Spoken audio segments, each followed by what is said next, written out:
በባህሪው ሞት በመንግስቱ ህልፈት የሌለበት ፍጥረታቱን ሁሉ ያለ ድካም የፈጠረ በመለኮቱ አምላክ በቸርነቱ አባት የሆነው ልዑለ ባሕሪ አምላካችን መድኃኒታችን ኢየሱስ ክርስቶስ ክብር ምስጋና ለእርሱ ይሁን።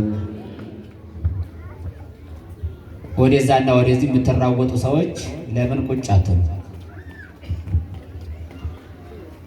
ዓለም ላይም ረብሸን እዚህም ቦታ መተን ረብሸን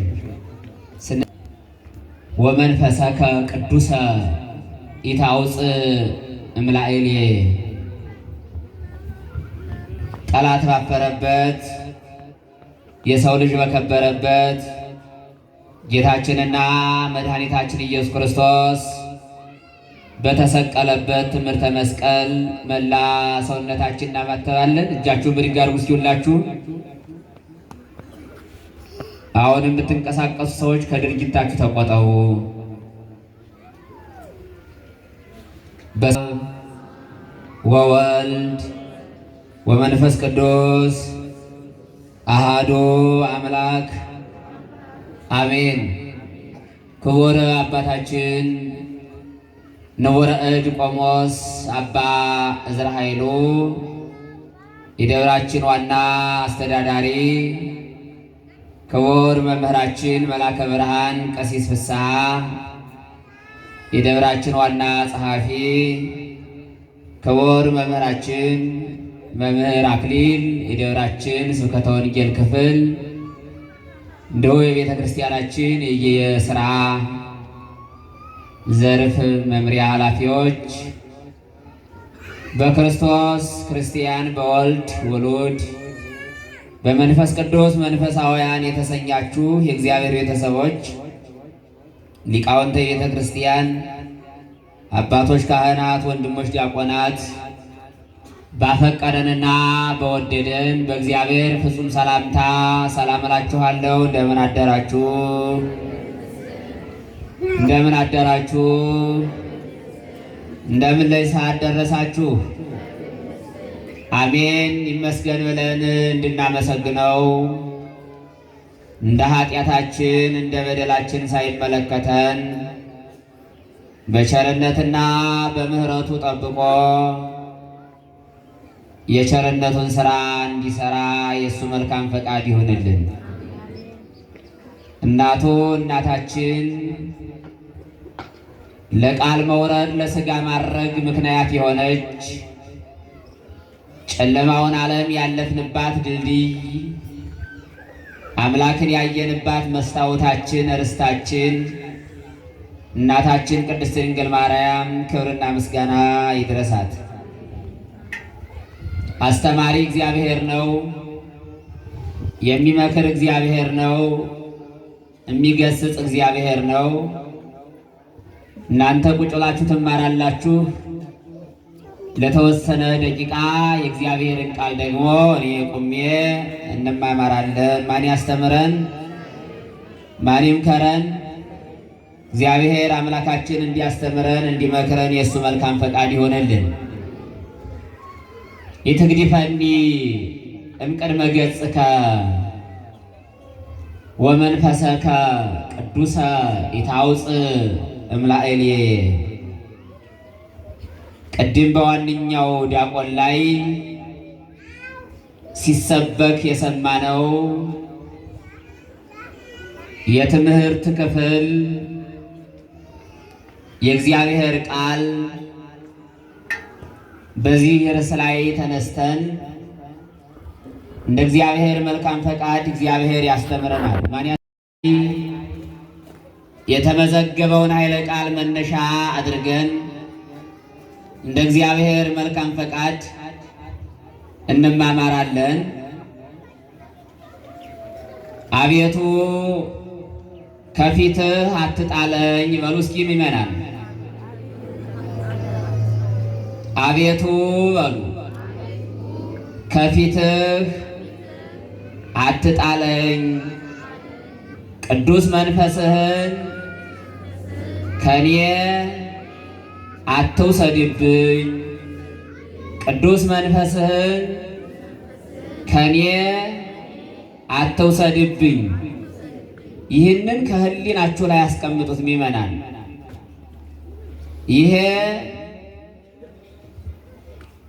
የንስሐ መዝሙር ይባላል። የምን መዝሙር ይባላል?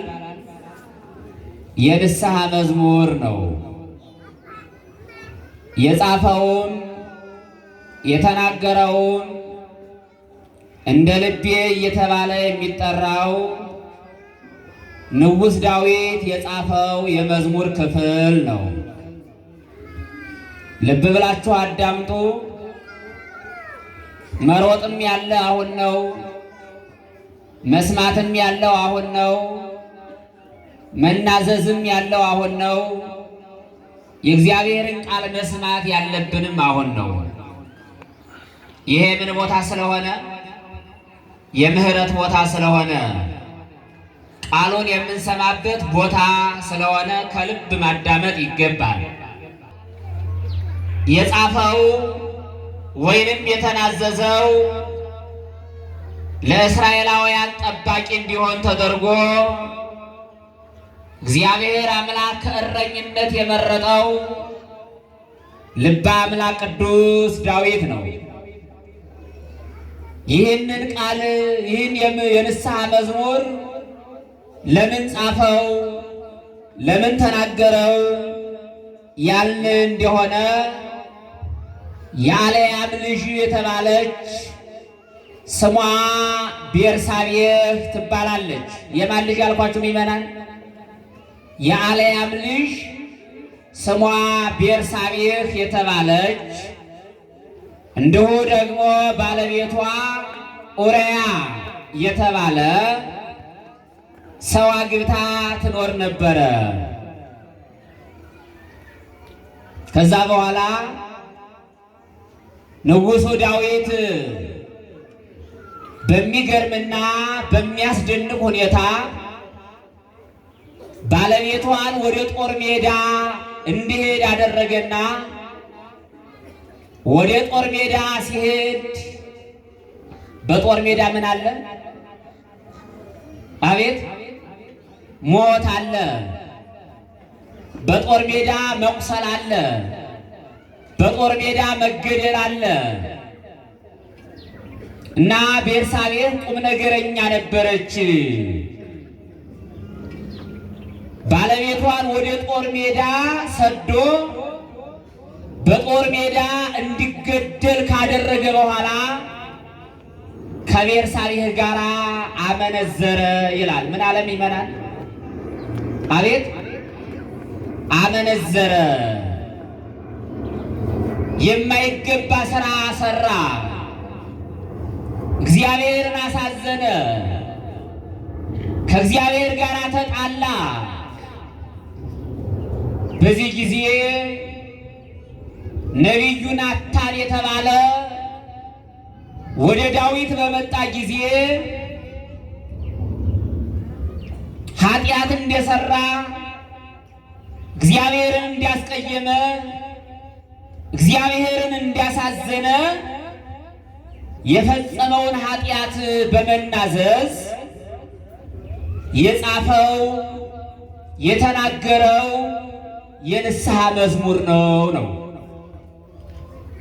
ምዕራፉን እናንተ ከቤታችሁ ሄዳችሁ ከመዝሙር 50 ቁጥር 1 ጀምራችሁ እንድታነቡት ጋብዣችኋለሁ። ይህን መዝሙር አንባችሁ ኃጢአት ሰርታችሁ ከሆነ በኃጢአታችሁ እንድትጸጸቱ እንድትመለሱ፣ እኛ ከተመለስን እግዚአብሔር መሐሪ ይቅር ባይ እንደሆነ እንረዳለን ማለት ነው። ይህን በደል ከበደለ በኋላ ኡሪያን በጦር ሜዳ እንዲሞት ካስገደለ በኋላ ከቤርሳቤህ ጋር ዳዊት ካመነዘረ በኋላ ራሱን ተመለከተ ነው የሚለው። ማንን ተመለከተ? ራሱን ተመለከተ።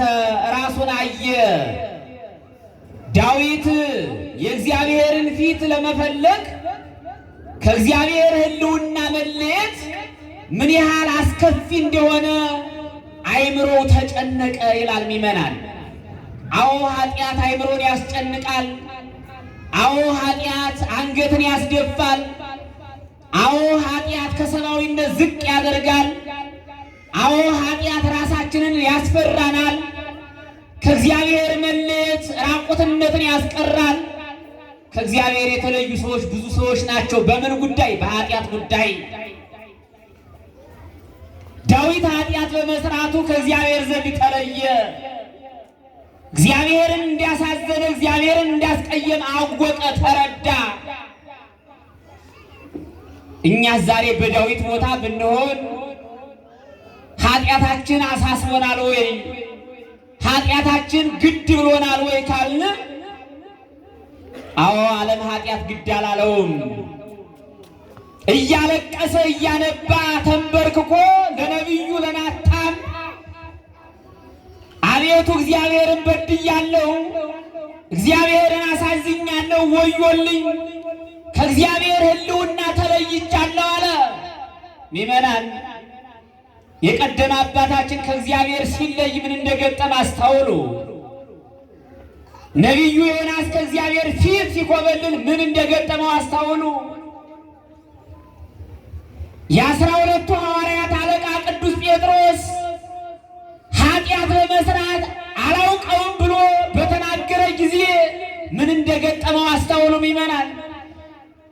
ከእግዚአብሔር መለየት ዋጋ ያስከፍላል። ከእግዚአብሔር ጋር ስንሆን ደግሞ ዋጋ ያሰጣል፣ ያበረታል። ታዲያ በዚህ ቃል ላይ ስንመለከት ከእግዚአብሔር ሕልውና መለየቱን አመነ። የቀደሙ አባቶቻችን ከእግዚአብሔር ሕልውና ሲለዩ ይጸጸታሉ፣ ያለቅሳሉ፣ ይጾማሉ፣ ማቅ ይለብሳሉ፣ ንስሐ ይገባሉ። ከእነሱም የለየን እኛን ነው። የእኛና የእነሱ ግንኙነት መስመራችን አንድ ቢሆንም እነሱን ከእኛ የሚለያቸው ኃጢአት ሲሰሩ ንስሐ መግባታቸው ነው። እኛ ደግሞ ኃጢአት ስንሰራ ንስሐ አለመግባታችን ነው። አቤቱ ከፊትህ አትጣለኝ አለ። አቤቱ ቅዱስ መንፈስህን የሚያጽናናውን ቅዱስ መንፈስ በኃጢአቴ ምክንያት በበደሌ ምክንያት ከኔ ላይ አትውሰድብኝ አለ። ከኔ ላይ ምን አትበል አለ? አቤት አትውሰድብኝ አለ። ልበ አምላክ ቅዱስ ዳዊት የልብ ስብራቱን እግዚአብሔር እንደሚጠግነው ያውቃል። እኛስ አናውቅም ይሆን? የልቦናችንን መሰበር፣ በጭንቀት መታወክ፣ በፍርሃት መታወክ ሲኖር ቅዱስ መንፈሱን እግዚአብሔር ወደ እኛ እንዲልክ ካመን ከዳዊት መማር አለብን። ካለፉ አባቶቻችን መማር አለብን። ወርቀው ከተነሱ ንስሐ ከገቡ እግዚአብሔርን ፈልገው ካገኙ ሰዎች መማር ያስፈልገናል ምእመናን። ታዲያ ከዚህ የትምህርት ክፍል ልንወስድ የሚገባን መሰረታዊ ዓላማ፣ መሰረታዊ የትምህርት ክፍል ከፊትህ አትጣለኝ የሚል ነው። ከምን አትጣለኝ? አቤት ከፊትህ አትጣለኝ የሚልና ቅዱስ የሆነውን መንፈስን ከኔ አትውሰድ የሚለውን ያዙ። አዎ እንኳን በእግዚአብሔር ፊት በሰዎች ፊት ስንቶቻችን አፋችን አዲጦናል። ጆሮአችን ስንት ጊዜ ክፉ ነገር ሰምቷል። አንደበታችን ስንት ጊዜ ክፉ ነገር ተናግሯል። ስለዚህ ከፊትህ አትጣለኝ። ዳዊት የእግዚአብሔርን መገኘት መረመረ። የእግዚአብሔር መለኮታዊ እይታ ከእሱ ጋር እንደማይለይ አወቀ፣ ተጸጸተ። አዎ በደላችን ሊያሳዝነን ይገባል ምእመናን። ዛሬ ኃጢአት በዓለም ላይ አንገት የሚያስደፋ ሆኖ ሳይሆን ዛሬ በዓለም ኃጢአት አንገትን ቀና አድርጎ እንዲሄድ የሚያስችል ሁኔታ ተፈጥሯል። ስለዚህ ከእግዚአብሔር ሕልውና መባረር ያስቆጫል።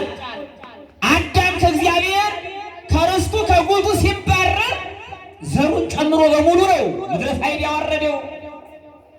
እርቃኑን የቀረ ራቁቱን የሆነ እግዚአብሔር ሊፈልገው ሲመጣ አዳም አዳም ሲለው ራቁቴን ስለሆንኩ ፈራው። ኃጢአት ራቁት እንደሚያስቀር ይመናል። ሐሜት ራቁት እንደሚያስቀር፣ ዘረኝነት ራቁት እንደሚያስቀር፣ አዎ ቂምና በቀል ክፋትና ተንኮል እርቃን እንደሚያስቀር ከእግዚአብሔር ሕልውና ይለያል። ይህን መቼም እማያነብ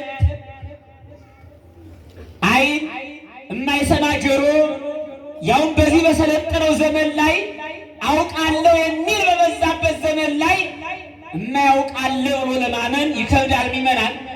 ነገር ግን ኃጢአት ከእግዚአብሔር ሕልውና ይለያል። ስንቶቻችን ዓለም በኃጢአት ምክንያት ዓለም በበደል ምክንያት ከእግዚአብሔር ሕልውና ተለይቷል። ቁጥራችን እዚህ ጋር መቀመጣችን ብዙ ነው። ነገር ግን ምእመናን ቃሉን ከመናገር ያለፈ ቃሉን ለሽንገላ ከመዋል ያለፈ ተግባር እያከናወንን አይደለም። ያማ ባይሆን ኑሮ ሰማዩን ባላደረቅነው ነበረ፣ መሬትን በአቧራ ባላደረቅነው ነበረ። እግራችን የረገጠው ሁሉ መረስረስ እያለበት እግራችን የረገጠው ሁሉ ኮቴያችን ክፉ ሆነ። ዓለም ክፋተኛ ሆነ። ዓለም ተንኮለኛ ሆነ። ይችን የዘረኝነት አመል ሁሉም በመድረክ ላይ ይናገራታል። ግን በመድረክ ላይ ትናገራለች እንጂ በብዙዎች ቃል እየተነገረ መሸንገያ ይሆናል እንጂ ከዘረኝነት ቋት ግን ወጥቶ የምናየው አካል የለም። ከዘረኝነት ቋት አለመውጣት እርቃንን ያስቀራል። እንደ ዳዊት አለቀሰ ዳዊት፣ ተጸጸተ። እኛ ንስሐችን፣ ኃጢአታችን፣ በደላችን አዳምን እንረግማለን፣ ዳዊትን እንረግማለን፣ ጴጥሮስን እንረግማለን።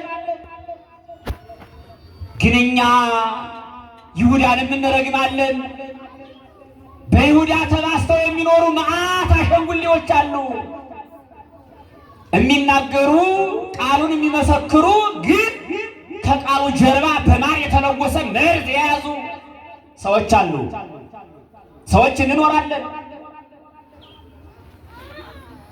አቤቱ ከፊትህ አትጣለኝ፣ ቅዱስ መንፈስህን ከኔ አትውሰድ ያለ ቅዱስ መንፈስ፣ ያ ቅዱስ መንፈስ ከእኛ ላይ ሲወሰድ ምእመናን የለበስን ይመስለናል፣ ግን እርቃናችንን ነን። የበላን ይመስለናል፣ ግን ረሃብተኞች ነን። የጠጣን ይመስለናል፣ ግን ጥመኞች ነን። አያችሁ፣ የእግዚአብሔር መንፈስ ከእኛ ላይ ሲነሳ ክብራችን ሁሉ ይነሳል፣ ጸጋችን ሁሉ ይነሳል። የምንናገር ይመስለናል፣ የምንሰማ ይመስለናል፣ ግን እርቃናችንን እንሆናለን። ከእንዲህ አይነት ነገር እግዚአብሔር አምላካችን ይጠብቀን። ቅዱስ መንፈስህን ከኔ አትውሰድ፣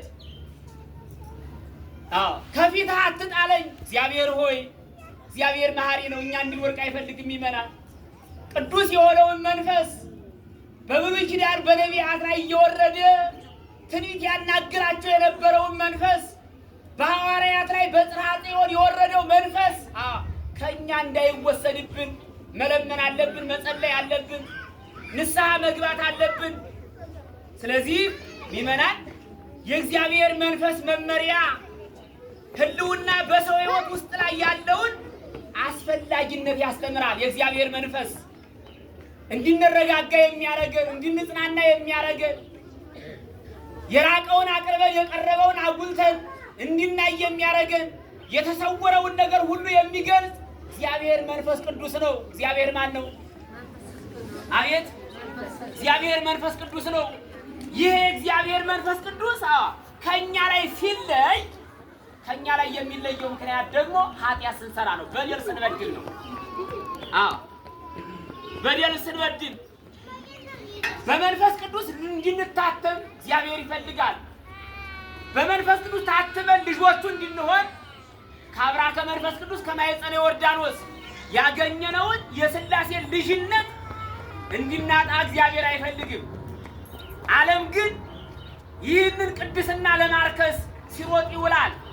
ገንዘብ አምላኩን ወስታውታላችሁ። ስለዚህ ይህን ቅዱስ የሆነውን መንፈስ የሚያጽናናውን መንፈስ ምስጢር የሚያስተረጉመውን መንፈስ ከኛ እንዳይወሰድ እግዚአብሔር መልካም ፈቃድ ይሆንልን። ታዲያ በኃጢአታችን ምክንያት ከእግዚአብሔር ጋር ያለን ግንኙነት እንዳይበላሽ ቅዱስ መንፈሱ ከኛ ላይ እንዳይወሰድብን መጸለይ ያስፈልጋል። የሚመራ ትልቁ ድርሻ የኔና የእናንተ ነው። እግዚአብሔር ድርሻውን እየተወጣ ነው። የአባትነቱን ስራ እየሰራ ነው። ልጅ ነው የልጅነቱን ድርሻ እየተወጣ ያለ አይደለም። ስለዚህ ከእግዚአብሔር ጋር ያለን ግንኙነት ትናንትና በኃጢአት ምክንያት ነው። ከእግዚአብሔር ጋር ያለን ግንኙነት ዛሬም በኃጢአት ነው፣ ነገም በኃጢአት ነው። ሚመናል ታላቁ መጽሐፍ ቅዱስ ትናንትናንና ዛሬ ነገን አስተሳስሮ አገርን ትውልድን የሚጠብቀው ታላቅ መጽሐፍ በኃጢአታችን ምክንያት የተበላሸውን ሕይወታችን በኃጢአት ምክንያት ተበላሽቶ ከእግዚአብሔር ዘንድ ርቀን እንዳንኖር መጸለይ ያስፈልጋል፣ መማፀን ያስፈልጋል፣ ወደ እግዚአብሔር ቤት መምጣት ያስፈልጋል። ስለዚህ የአዳም ግንኙነት በኃጢአት ምክንያት ተበላሸ። የዳዊትም ሌሎችም ብዙዎች አሉ፣ መጥቀስ ስለማያስፈልግ ነው። ነገር ግን ዳዊት ኃጢአት በመስራቱ ምክንያት ከእግዚአብሔር ጋር ያለው ግንኙነት ተቋረጠ፣ ኔትወርኩ ተቋረጠ። ዛሬ የብዙዎቻችን ኔትወርክ የተቋረጠ ይመስላል። ለምን? መተማመን ጠፍቷል። አንድ መሆን አቅቶናል። ስለ ፍቅር እንናገራለን፣ ፍቅር የለም። ስለ ሰላም እንናገራለን፣ ሰላም የለም።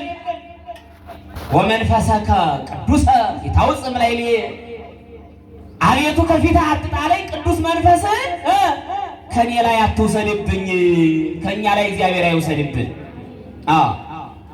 የእግዚአብሔር መንፈስ በዚህ የሐዋርያው ቅዱስ ጳውሎስ በኤፌሶን መልእክቱ ምዕራፍ 4 ቁጥር 30 ላይ ስትመለከቱ የእግዚአብሔርን መንፈስ ማሳዘን አይገባም ይላል። የማንን መንፈስ ይመናል? አቤት! የእግዚአብሔርን መንፈስ እንዲያናሳዝን በኃጢአት ምክንያት ግንኙነታችን እርገታችን እንዳይቀጭጭ፣ ሰላማችን እንዳይቀጭጭ፣ ከእግዚአብሔር ጋር ያለን ግንኙነት ሲቋረጥ ምን እንደሚፈጠር ለእናንተ መናገር ለቀባሪ ማርዳት ስለሆነ ማለት ነው። ስለዚህ ሐዋርያው ቅዱስ ጳውሎስ በኤፌሶን መልእክቱ ምዕራፍ 4 ቁጥር 30 ላይ ስትመለከቱ እንዲህ ይላል፣ ለቤዛ ቀን የታተማችሁበትን ቅዱሱን የእግዚአብሔርን መንፈስ አታሳዝኑ። ለቤዛ ቀን የታተምንበት የእግዚአብሔርን ልጅነት ያገኘንበት እኛ ልጆች ለመባል እግዚአብሔር አባት ለመባል ግንኙነት የተፈጠረበትን ያንን እንዳታሳዝኑ የታተማችሁበትን ቅዱስ የሆነውን መንፈስ አዚ ዓለማት ፈጣሪ ዓለማት እግዚአብሔር መንፈስ ቅዱስን አታሳዝኑ ነው የተባለው። ይመናል አሳዝነን እንደ ዳዊት እርቃናችንን እንዲያንቀር ከዳዊት ልንማረው የሚገባ ዳዊትን መሆን ዛሬ ያስፈልጋል። ይመናል ዳዊት ኃጢአት ሰርቷል፣ ኦርያንን አስገድሏል፣ ከቤርሳቤ ጋር አመንዝሯል። ነገር ግን ያደረገው መንገድ ጉዞውን ያደረገ እግዚአብሔርን ፍለጋ ነው። የሰራውን ኃጢአት ቆጭቶታል፣ አንገብግቦታል፣ እንደ እሳት አቃጥሎታል። ስለዚህ ወደ እግዚአብሔር ተጸጽቶ መመለስ ነው። ይመናል በአንደኛ ሳሙኤል ምዕራፍ 16 ቁጥር 14 ላይ ስትመለከቱ የእግዚአብሔር መንፈስ ከሳኦል ላይ ራቀ ይላል። የማን መንፈስ ይመናል? አቤት! የእግዚአብሔር መንፈስ ከማን ተወሰደ? ከሳኦል ላይ ተወሰደ። ክፉ መንፈስ ግን ክፉ መንፈስ ከእግዚአብሔር ዘንድ ያሰቃየው ነበር ይላል። የእግዚአብሔር መንፈስ በሳኦል ላይ የነበረው ሕዝበ እስራኤልን ይገዛ የነበረው ኃጢአት በመስራቱ ክፉ በመሆኑ ጨካኝ በመሆኑ የእግዚአብሔር መንፈስ ከሳኦል ላይ ተነሳ ይላል። ከማን ላይ ተነሳ? አቤት! ከሳኦል ላይ ተነሳ። የሳኦል ባሪያዎች ይላል። የማን ባሪያዎች? አቤት! የሳኦል ባሪያዎች እነሆ ክፉ መንፈስ ከእግዚአብሔር ዘንድ ያሰቃይሃል አሉት። ማን? ሳኦልን። እነማን? ባሪያዎቹ። እነማን? ሎሌዎቹ። ተመልከቱ። እኛውን ተኝተን አንዳንድ ጊዜ ክፉ ስራ ሰርተን እቤታችን ስንተኛ ሚስት ናት መከረኛ፣ ልጆች ናቸው መከረኛ። እኛ አልጋው ጠቦን ስንፈራገጥ ስንቃዥ እናድራለን። ያ ጊዜ ባለቤታችን ምን ትላለች? ባለቤቴ ምን ሆነ ነው እንዲህ እኮ ትቃዣለህ፣ እንዲህ ትፈራገጣለህ ትለዋለች። ወይ ለሚስቱ አይነግራት፣ ወይ ሂዶ ንስሐ አይገባ፣ ወይ ችግሩን ለካህን አያስመረምር፣ ዝም ብሎ ይፈራገጣል። ለምን? የሰራው ኃጢአት ለሰው ስለማይነገር ነው። የሰራው ኃጢአት እሱን ስለሚያሰቅቀው ነው። እሱን ስለሚያጠይፈው ነው ቢመናል። ስለዚህ እግዚአብሔርን አሳዘነ። ስለዚህ እግዚአብሔርን ስናሳዝን ቢመናል ህሊናችን ሰላም ያጣል፣ ህሊናችን እረፍት ያጣል። ለምን ኃጢአት ሰርተን ህሊናችን እረፍት ከሚያጣ አዎ ቅዱስ የሆነውን መንፈስ ከኛ እንዳይወሰድ እኮ መጸለይ ይሻላል። ወደ እግዚአብሔር እኮ መቅረብ ይሻላል። አዎ ልበ አምላክ ቅዱስ ዳዊት በመዝሙር 139 ቁጥር 7 ላይ ስትመለከቱ እንዲህ ይላል፣ ከመንፈስህ ወዴት እሄዳለሁ አለ። እስኪ በሉ ይመናል፣ ከመንፈስህ በሉ እስኪ። ጨርሻለሁ ትምህርቴን። አቤት ወዴት እሄዳለሁ? ከፊትህስ? ኧረ በሉ ከፊትህስ ወዴት እሸሻለሁ አለ። ምን መሸሻ አለን ይመናል? ምን መሰደጃ አለን? ምን ማምለጫ አለን? ወደ ሰማይ ብንወጣ እግዚአብሔር ነው። ወደ በርባኖስ ብንወርድ እግዚአብሔር ነው። ቀኝም ብለን ግራም ብለን እግዚአብሔር ነው። እግዚአብሔር የሌለበት ቦታ አለ ወይ? አለ? ካለ ንገሩን፣ እኛ ምን እንሂድ? እግዚአብሔር የሌለበት ቦታ አለ ወይ? የለም። አዎ። ስለዚህ ወደ ሰማይ ብወጣ በዚያ ነህ፣ ወደ ሲኦልም ብወርድ በዚያ አንተ አለህ አለ ልበ አምላክ ቅዱስ ዳዊት። ኢትግዲፈኒም ቅድመ ገጽከ። ይህ የንስሐ መዝሙር ነው የሚመናል።